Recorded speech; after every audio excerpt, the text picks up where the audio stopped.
Welcome back to another installment of What Am I Talking About? Ozark edition once again, but this time I'll be discussing the series finale. If you haven't seen it yet, this is where you want to pause the video for now. After the intro, I'm going to dive into everything that went down, where things left off, and what it all means. You've been warned.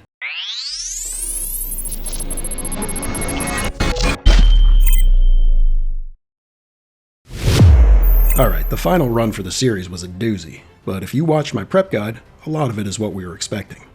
Regarding Ruth, we knew she'd be killing Javi in the first episode. The scene from the trailer turned out to be a dream sequence, which was a nice way of throwing the audience off, but Marty traveling to Mexico to re-establish Omar's control didn't make sense unless Javi was out of the picture, so it was just a matter of time. How it ended up happening, in Claire Shaw's office after Javi was lured there under false pretenses, turned out to be extremely important, but more on that in a bit. We also said Ruth would be attempting to move the last of Darlene's heroin and teaming up with Frank Jr. to help facilitate that, though the whole endeavor only served to get Ruth further tangled in the pharmaceutical storyline rather than getting her one last illegal payday. Furthermore, we called Ruth getting control of the Snell estate by way of Wyatt and Darlene's deaths, as well as her teaming up with Rachel. And while the latter afforded us the heartwarming opportunity to see Tuck one last time, the former granted Ruth access to Darlene's stake in the Missouri Belle, which she later turned into a controlling interest by purchasing Charles Wilkes' percentage. I never liked Wilkes, but seeing him enact some level of revenge on the birds was fun. In that, it's always fun to watch Wendy lose a battle. Speaking of Wendy, she was on an emotional roller coaster during the home stretch, and we saw her finally exhibit a shred of accountability and remorse. It's my fault. She had a bit of a come-to-Jesus moment when Charlotte and Jonah visited her in the psychiatric hospital, though I couldn't help but question her sincerity given the fact that she only checked herself in to manipulate her kids into coming back. If this scene, along with the painful exchanges between Wendy and her father, were supposed to make us feel like she was worthy of redemption, I think it failed. That being said, if there's one person I wanted to see Charlotte and Jonah with less than Wendy, it's the man who screwed her up in the first place. She also gave us one final act of independent stupidity when she made the unilateral decision to push Javi's mother, Camilla, into leading the cartel.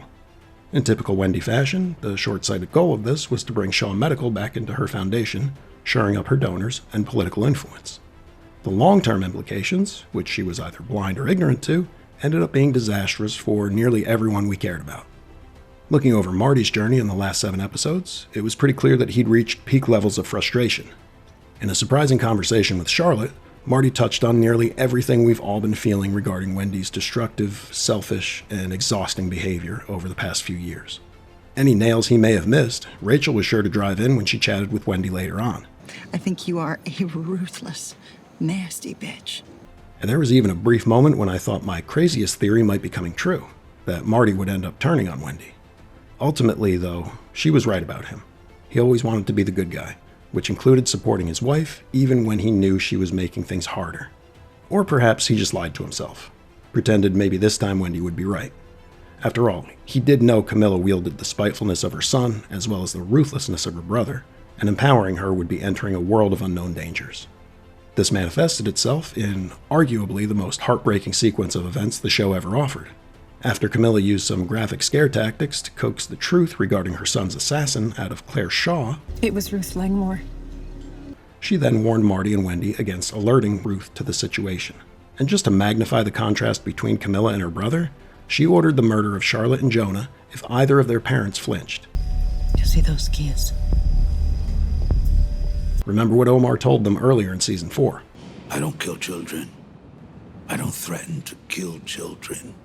Camilla eventually catches up with Ruth at the literal construction site of her and Wyatt's dreams finally becoming reality, and despite our collective pleas for 3 to appear with the Langmore family shotgun to save the day, well, I don't even want to say it out loud.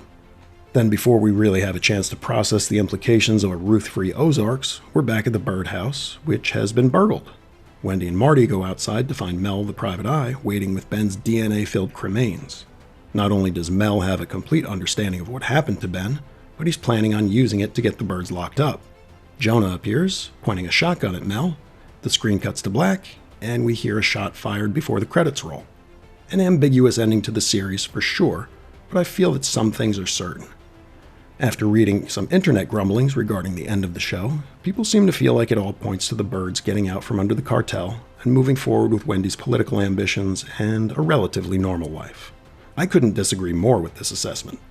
To me, Ozark has always been about showing how good people end up doing horrible things. One bad decision and one incremental compromise at a time. The last few episodes offer a bit more insight into this formula, with questions about what is or isn't bearable.